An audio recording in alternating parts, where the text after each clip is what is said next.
Assalamualaikum warahmatullahi wabarakatuh.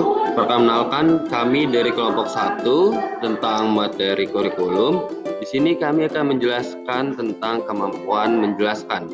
Nah, pada bagian kategori indikatornya menulis, dan di sini saya dari kelompok 1 bersama rekan-rekan saya, ada saya sendiri Trio Yudiantoro, ada rekan saya Ratih Jailiyah, ada rekan saya selanjutnya Risna Fitrin Hidayanti, dan rekan saya yang terakhir ada Askia Azharha. Nah, pada kesempatan kali ini kita akan menjelaskan lebih lanjut mengenai pemahaman dari kelompok kami terkait dengan materi kurikulum berdasarkan UPD ini sendiri. Oke, terima kasih. Kembali lagi bersama saya Trio Yudiantoro. Pada segmen kali ini saya akan mendeskripsikan atau memaparkan dan mendeskripsikan tentang kategori menjelaskan. Nah, menjelaskan di sini sendiri menurut Mulyasa tahun 2009 pada bagian 80, menjelaskan adalah mendeskripsikan secara lisan tentang sesuatu keadaan, fakta dan data sesuai dengan waktu dalam hukum-hukum yang berlaku.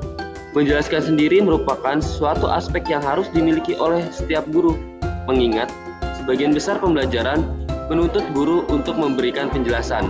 Nah, kategori menjelaskan sendiri di sini tidak hanya untuk guru sendiri, sebenarnya menjelaskan itu juga perlu dilakukan oleh para peserta didik, yang mana peserta didik itu dituntut untuk dapat menjelaskan hasil dari kegiatan pembelajaran yang telah diberikan oleh guru berdasarkan pemaparan mereka, mungkin melalui menulis, mendeskripsikan secara rinci, dan sebagainya.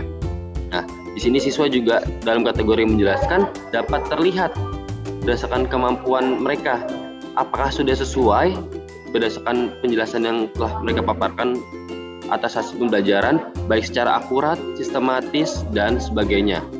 Nah, untuk pada segmen selanjutnya akan dijelaskan oleh rekan saya yang selanjutnya. Oke, dipersilakan untuk rekan saya selanjutnya. Terima kasih. Kemudian kemampuan menjelaskan selanjutnya adalah pada kriteria akurat. Nah, akurat ini berarti setiap informasi yang benar berdasarkan fakta yang memadai serta dapat dipertanggungjawabkan kebenarannya. Penilaian akuransi memiliki 4 kriteria, yakni penilaian tidak sesuai dengan sumber, penilaian yang kurang sesuai dengan sumber, penilaian yang sesuai dengan sumber, dan penilaian yang sangat sesuai dengan sumber. Nah, kemudian kriterianya adalah koheren. Koherensi merupakan teori kebenaran yang mendasarkan diri kriteria kebenaran tentang konsistensi suatu argumentasi, sekiranya terdapat konsistensi dalam alur berpikir. Nah, dalam penilaian koheren ini terdapat 4 kriteria, yakni menjelaskan diberi dengan sangat berkesinambungan, kemudian ada penjelasan yang diberikan berkesinambungan, kemudian ada penjelasan yang diberikan cukup berkesinambungan, kemudian penjelasan yang diberikan kurang berkesinambungan, yang terakhir adalah penjelasan yang diberikan tidak berkesinambungan. Setiap kriteria yang ada akan memiliki bobot nilai yang berbeda tergantung pada tingkat koherensinya. Baik, selanjutnya pada materi yang dibenarkan atau justified. Justified ini bermakna atau dibuat atau diperbaiki dari salah menjadi betul atau benar.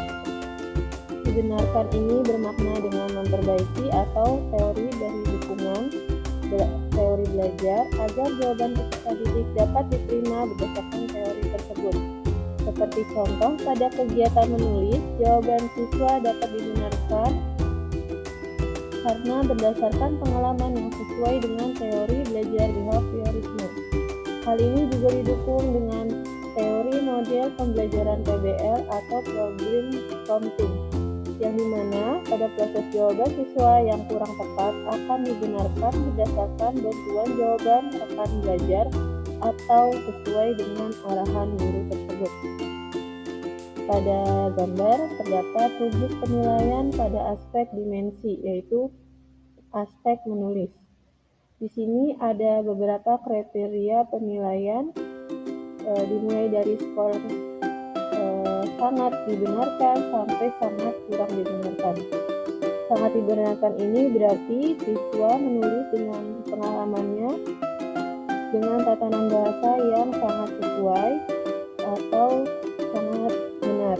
Nah, selanjutnya dibenarkan berarti tulisan siswa ini, penjelasan yang ditulis siswa benar, cukup dibenarkan, penjelasan yang diberikan siswa ini cukup benar, kurang dibenarkan, penjelasan yang diberikan siswa ini kurang dibenarkan, dan sangat kurang dibenarkan adalah penjelasan yang diberikan siswa kurang pada tahapan menulis ini.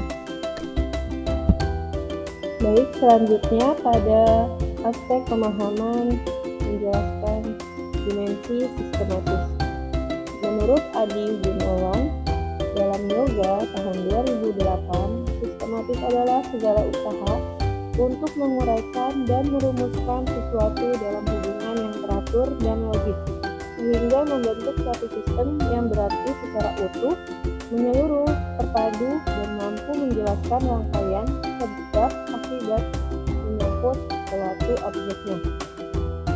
Pada gambar terdapat rubrik penilaian pada aspek penulis dengan beberapa kriteria penilaian, dimulai dari sangat sistematis. Sangat sistematis ini berarti penulisan dari penjelasan siswa yang diberikan itu sangat sistematis. Selanjutnya ada sistematis yang diartikan penjelasan dari penulisan siswa ini diberikan sesuai dengan tatanan bahasa atau sangat sistematis. Selanjutnya cukup sistematis yang diartikan penjelasan penulisan siswa ini yang diberikan cukup sistematis atau sesuai. Kurang sistematis, penjelasan yang diberikan siswa ini kurang sistematis atau tidak sesuai.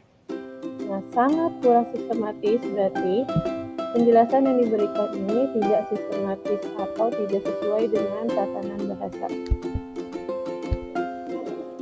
Baik, selanjutnya yaitu mengenai kemampuan prediktif.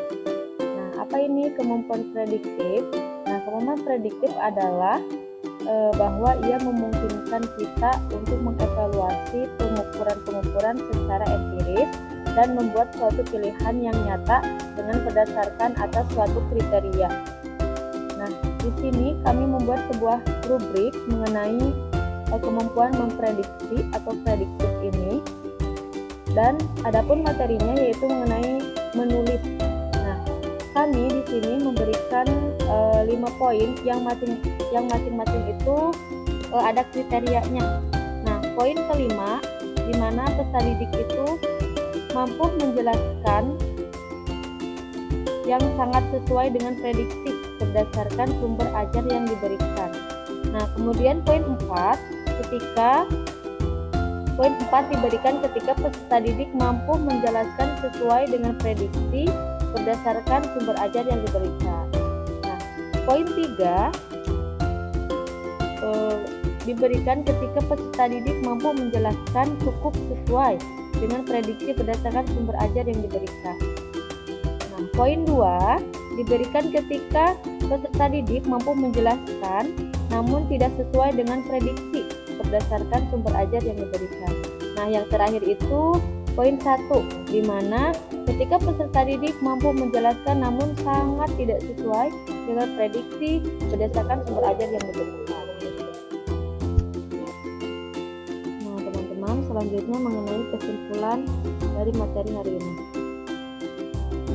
Dari pembahasan yang sudah dijelaskan, kemampuan menjelaskan ini mempunyai beberapa aspek pengukuran atau penilaian evaluasi seperti penilaian aktual, koheren, dibenarkan, sistematis, serta prediktif untuk mendukung penilaian dari hasil kerja peserta didik.